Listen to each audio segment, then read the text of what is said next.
Your Story with Melinda Estabrooks, an exclusive presentation of Faith Strong Today. Well, welcome to another show on Your Story with Melinda. My question for you today is this. Are you longing to find God in ordinary places?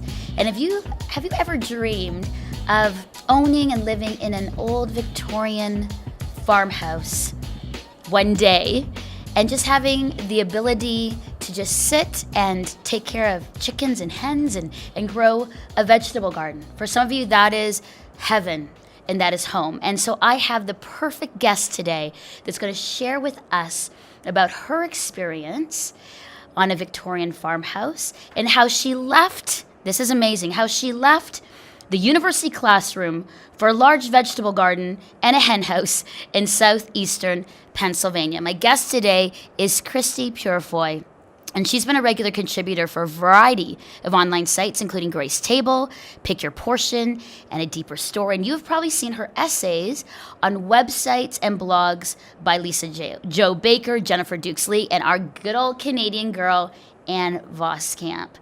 She has taught literature and composition to undergraduates at the University of Chicago, the School of the Art Institute of Chicago, and the University of North Florida.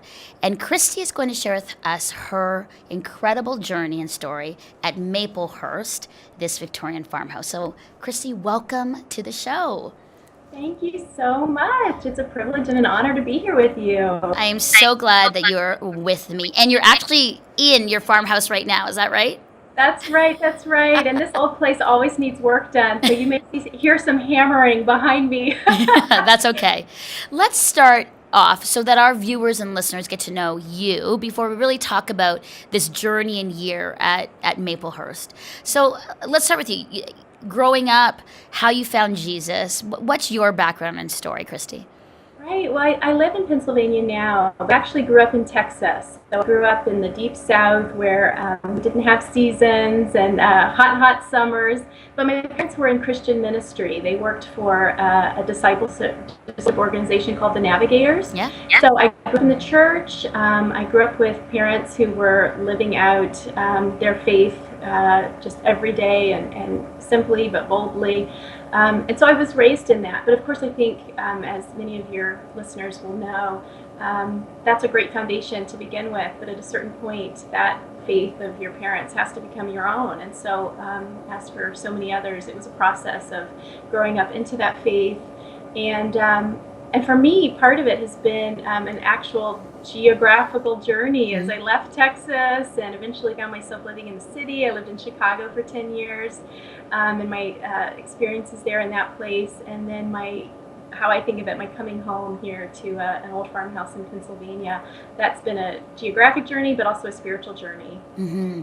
So what spurred on or started you and your husband to actually move to a farmhouse? For me, Christie, I'll be honest, it kind of terrifies me. I'm a bit of a city girl, but I've been brought up and grown up in the suburbs. But for me to kind of go to a farmhouse, my heart's like, to do. And it's like, it gives me a little anxiety thinking of all the work and whatnot. So what was sort of the impetus to get you to a farmhouse? You know, it's a strange thing because I loved city life. I loved living in Chicago. We were right in the middle of things. It was a fabulous experience. I felt at home there. Yeah. So really what did it was a winter season. It was a wilderness wandering season. It was a season we lived through where everything that had just been special and meaningful in our lives, close-knit community and enjoying the four seasons up north in this, northern city, Chicago. We lost all of that, or we said goodbye to all of that, and a job change took us down to Florida, where we didn't find the same kind of community. We lost our connection with the natural world that we had in Chicago, which seems ironic because you think big city, but we were in a place where the seasons were always shifting overhead, and we didn't have that in Florida. So really, it was when everything was stripped away, and I in so many ways, my dream had come true. I was now a professor. I was teaching. I wasn't doing it full time. I still had small children at home. But the dream was beginning to come true, the dream that I had been working toward for so long when I was in graduate school. And it wasn't what I thought it would be. And it was a real season of loss. So first winter, then spring. So this farmhouse and coming home to this place has been like spring. And so I just encourage anyone that is dreaming big dreams, that feels maybe the fulfillment of those dreams feels farther off than ever, that it really does take winter. It takes loss, and it takes that season of emptiness and empty soil and so on for our dreams to come true. So I'm grateful for that season now, but it was hard. It wasn't an easy process. So how do you then, I mean, there's so many people who are like, I get it, Christy, you're speaking my language. How do you make that courageous step? Because I know people are like, I have big dreams, and there are things I want to do in my life, but there are things like bills and responsibility and children and my husband's work and parents that are aging. Like how do I do it? Like, because there's something in each of us that's longing, that I want to jump out and do all the things I want to do that I love or has been a dream, but I feel like I'm stuck. I can't do it. Right. Well, I think another way maybe to look at it is that we can feel stuck, but then there's another thing that's just called waiting, and that's different than being stuck. Waiting is it's more hands open. And possibly it's even more sorrowful. It's saying, I can't fix this, I can't do this, I can't change this, I can't make this happen, but here I am. And so that may just be a change in perspective, a change in attitude. And it's something that happened to me while I was living in Florida, where when I moved there, I felt stuck in that way. I realized, okay, this isn't the life I want. This isn't the life I feel like I was made for, but I don't know what's next, and I don't know how to make it happen. And so it was that shift from a sense of loss and a sense of stuckness and a sense of not fitting with my environment, not fitting with the life I was living, not being a good fit with that. But it isn't actually something I made happen. But I received how hard it was, and then when the door opened, then when the opportunities came, I feel like me and my husband and our whole family, we were ready to say yes, possibly because we were that desperate. So it is about becoming to be desperate. Now, you talk about in your book, The Roots and Sky. This is your first book. It's called A Journey Home in 4 Seasons. You say in your book that this is my story of a journey home. This is the story of a kingdom come. What do you mean by that? I think our listeners and viewers want to hear about your story and hear about this whole journey of coming home. But talk to me a little bit about that, because that resonates with a lot of people, just sort of like coming home and a kingdom come. So explain that to me. Sure. Well, first of all, coming home to this place, we knew immediately that this was meant for us. It's what we've been prepared to do. It felt like a momentous homecoming.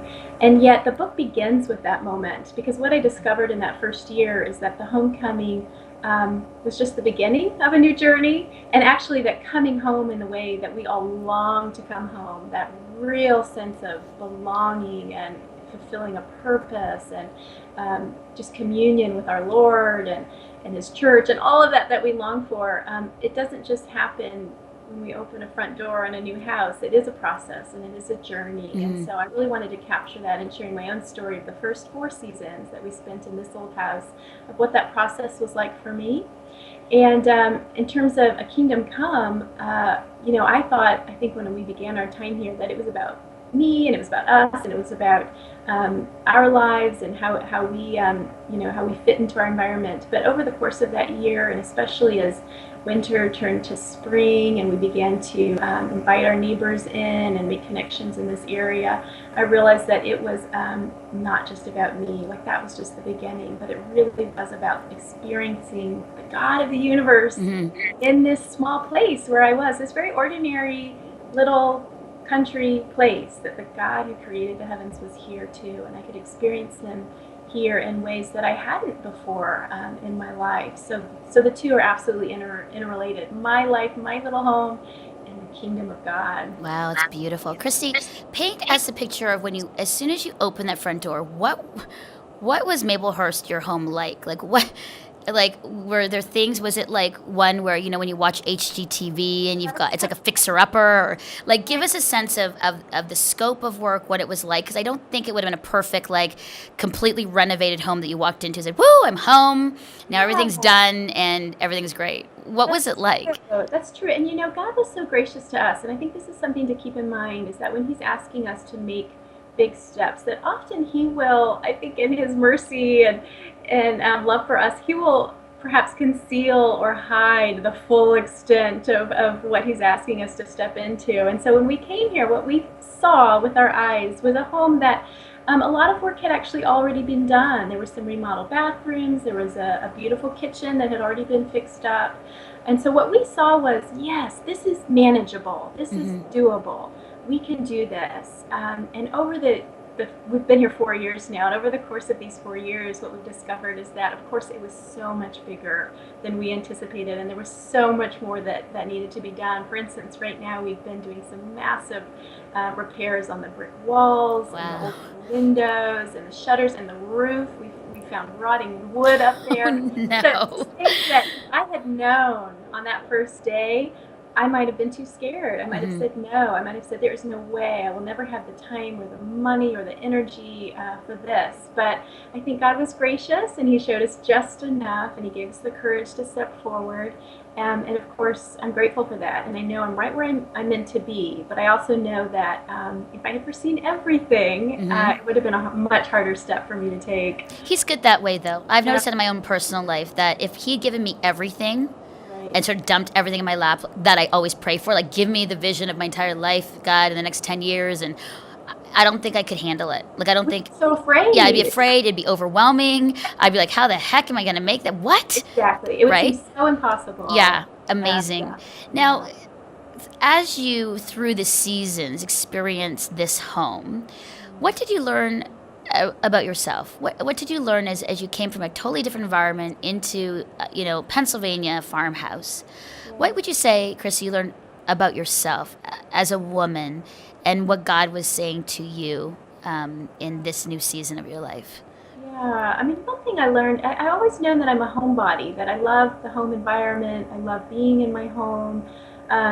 It was one reason why, the teaching career I'd embarked on was more of a challenge for me. Once I was doing more of that, it was hard to be away from my home and my kids, but just because I love being at home. But one thing I also learned being here is that I love change and newness, and so those impulses, I think, over the years had always been perhaps in tension in me. So what I found here in Pennsylvania is that I could stay at home while the sky and the season shifted overhead, and it's like every few months the whole world around me changes, and yet I get to sit here in my home and be witness to the change. And what I found, that in witnessing those seasons and in witnessing just the constant shifting beauty, I was a witness to God's presence in the world. And I think I learned too that that really is what I was made to do, more than teaching, writing, mothering, all of it.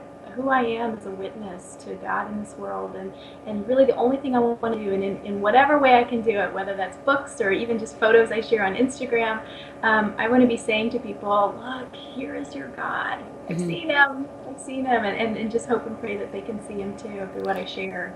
Because I think that's a good reminder for all of us women, whether we're in a Victorian farmhouse, or we're in a condo in an urban center, or in the suburbs. Like, there needs to be an intention of waiting and watching and looking at glimpses of God everywhere. I think for some of us, we're like, well, that's great for Christie. She's in a farmhouse because it's forcing her to really wait and have those moments. But, for those that are in the city, it's like, no, actually, we have to be very intentional about it.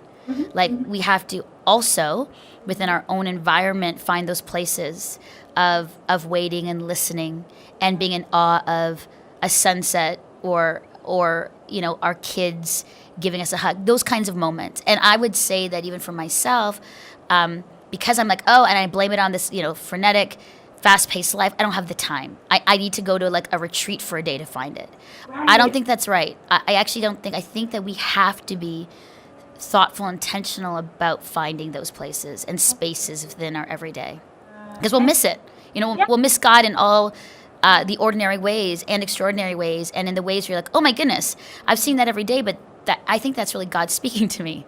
Exactly. And I think that's a good learning wherever we are, to do what you're saying, right? He is in all these places. And I think one thing I discovered here at Maplehurst that I think is relevant, no matter, again, if you're in suburbia or you're in a city condo, it's that we get to sort of collaborate with him in terms of clearing space or opening up ground. In my case, I think quite literally, but it isn't always so literal. But opening up ground for more of him and more of his presence, and to act, just to be with him more directly. And so for me in this place, that looks like gardening, it looks like clearing soil and planting flowers, and then wow, there is just even more of the glory of God.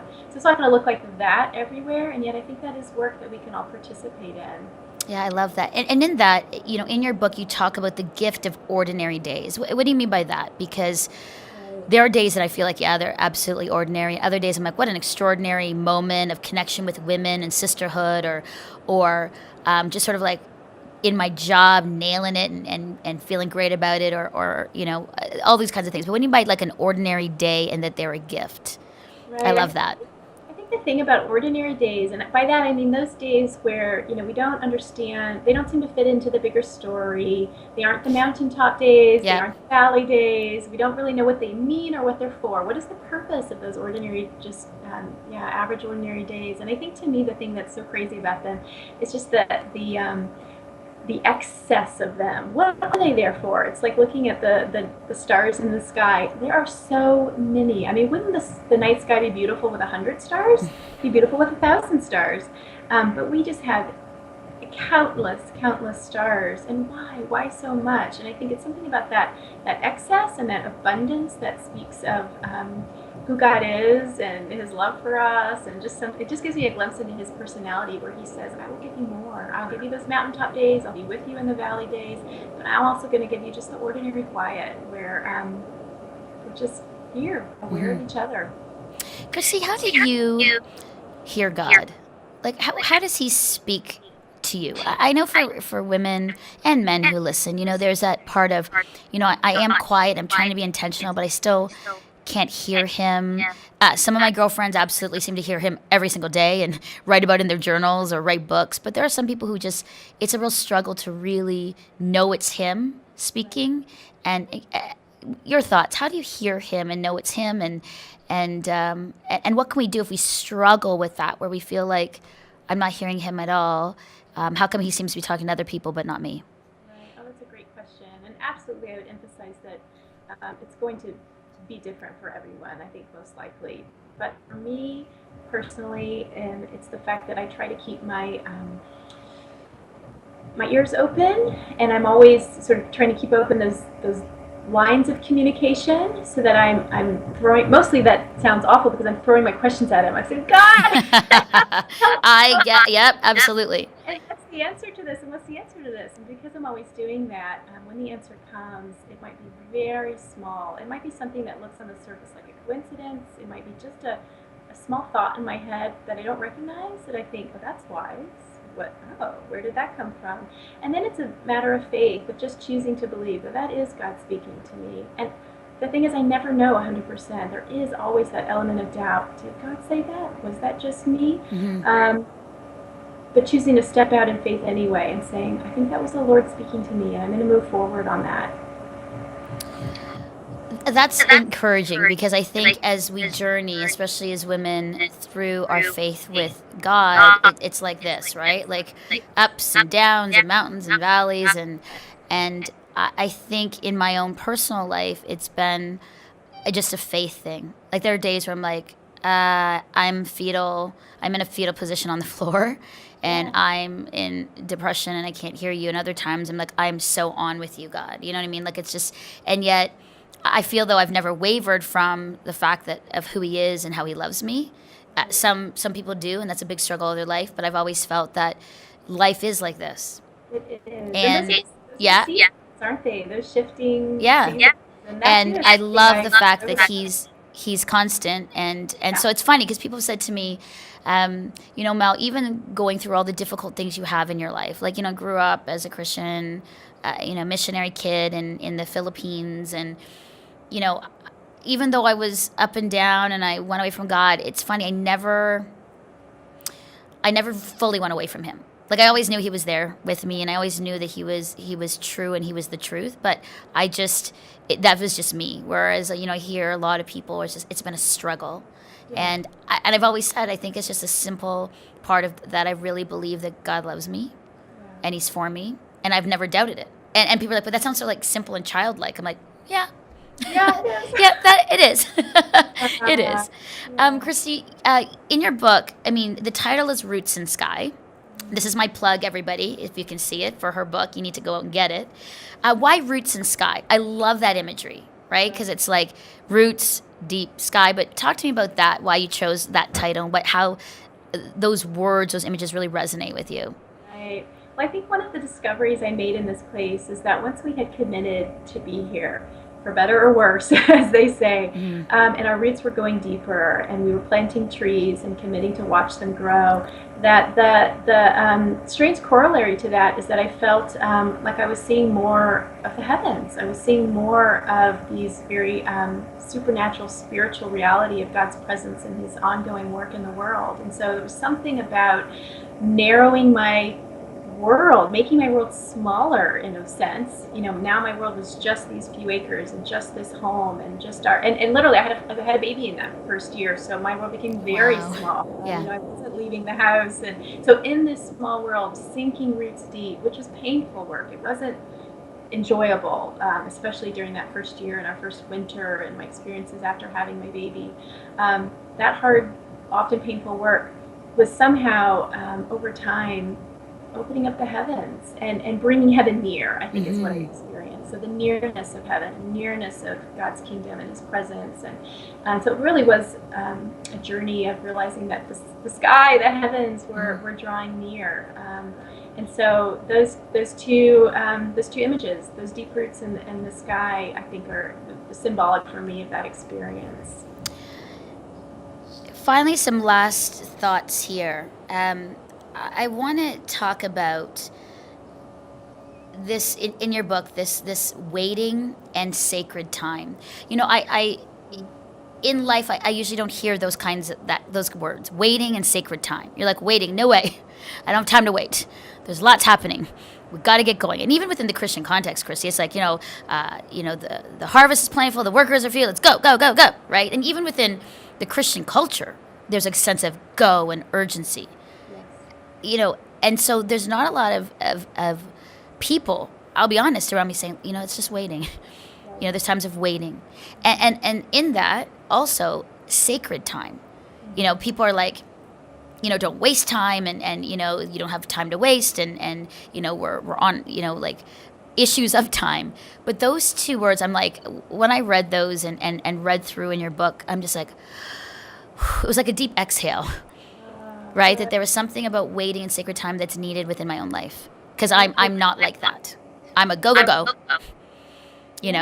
quick do things, make things happen, and I hardly, which was a good reminder in your book, just to waiting and slowing down. So talk to me about those two, because I think that we need to learn from you on those things. Oh, it's true. It's one thing I experienced quite literally here in that first year and in the years since, especially as I've been gardening and growing things here at Maplehurst, is I learned that how necessary winter is, especially for growing particular plants. For instance, there are fruit trees that will not grow unless there are a certain number of below freezing days. And so that time, that winter time that seems empty, that seems without purpose, that is just about waiting, is actually incredibly purposeful. And that without those days that seem empty, that seem cold, where you think nothing is happening, you cannot have fruit in the summertime. So that, I don't think that's a truth just for the natural world, but I think it's in front of our eyes so that we know this is how creation works. Yeah. This is how I work, and this is how God works. And so to receive those waiting times as purposeful, I think is very important and encouraging. It encourages me. And then sacred time, it's something else I've learned here, is that just as I participate with God in the growing of things, I plant the trees, or I mulch them, or I weed. The same with sacred time. He created time, and He set aside days for work and days for rest. But if we are not careful, all of our days will look just the same. And this isn't just about Sabbath or what we do on a Sunday. Yeah. It's so much more than that. It isn't just what we do on Christmas or how we observe, the holidays of the church. It's about all of our days and about the power or the privilege God has given us to shape our own days and to say, I will set apart this time and I will meet with you, Lord. I will set apart this time as something something special. I will celebrate this day or this holiday, or spend this time with my kids in such a way so that we know that God is with us here and now. And so a big part of the book was sharing, some of our traditions and some of the ways that we observe time in this house and in this place in order to become aware of the gift that time is. Yeah. And that it isn't just something to be used up or consumed, but enjoyed as well. I love that. Christie, so beautiful. I think for me, honestly, personally, as I read through the book and listened to you, it's good to be reminded, and for so many of us to just wait and listen and garden, whether it's like the actual physically gardening or in the busyness of our city or urban centers, to cultivate and garden, our relationship with God, with others, and just be intentional about this beautiful, wonderful relationship with Him. And I think, thank you. I mean, your words are such a gift. Your experience at Maplehurst, which again, Maplehurst was the Victorian farmhouse that Christie and her family came to. What a great story. I hope it gets to be a movie or something. and lovely pictures on Instagram. Your Instagram is just your name, right? Christie Purifoy? That's right. Love them. I went on last night and I'm like, look at those flowers. Look at where she's sitting with the window open with her inspiration. I was like, beautiful. How many? You have 4 children? 4 children. How old are they? My oldest actually this week turns 13. Wow. And my youngest turns 4 next week. So busy family. Very. Yeah, I love it. I hope you write another book. I hope there's something else that you're going to be writing about that we can really be really blessed with, because your writing also causes us to be thoughtful and slow down. How you write, the words you bring up are beautiful. Usually they're not words that I usually read, but it actually, in your writing and thoughtfulness, it made me kind of go, and I had to sometimes reread sentences because they're so picturesque. And so thank you so much for this. Again, to viewers and listeners, Christie Purifoy's new book, Roots and Sky, A Journey Home in 4 Seasons. She walks us through the seasons in Maplehurst. She talks a lot about finding God in ordinary days and the learnings that she experienced in this new season for her. So 4 years later, right, Christie? That's right. 4 years later, you're still there. Yep. That's such a great thing, a great testimony, I think, of your resilience and just what God's doing in and through you. And also, it's not completed yet. Even 4 years later, God is still doing a physical work in your home. Exactly. That's right? That's awesome. So what a pleasure. Thank you so much for Skyping to me from Pennsylvania. Yeah. And I look forward to hopefully meeting you if you're ever in Canada and the Toronto area. It'd be great to meet you and hang out. So I love that. All right. Thanks Take care. Thanks so much. Your Story with Melinda Estabrooks. Listen for new episodes every Monday and subscribe to the podcast at faithstrongtoday.com.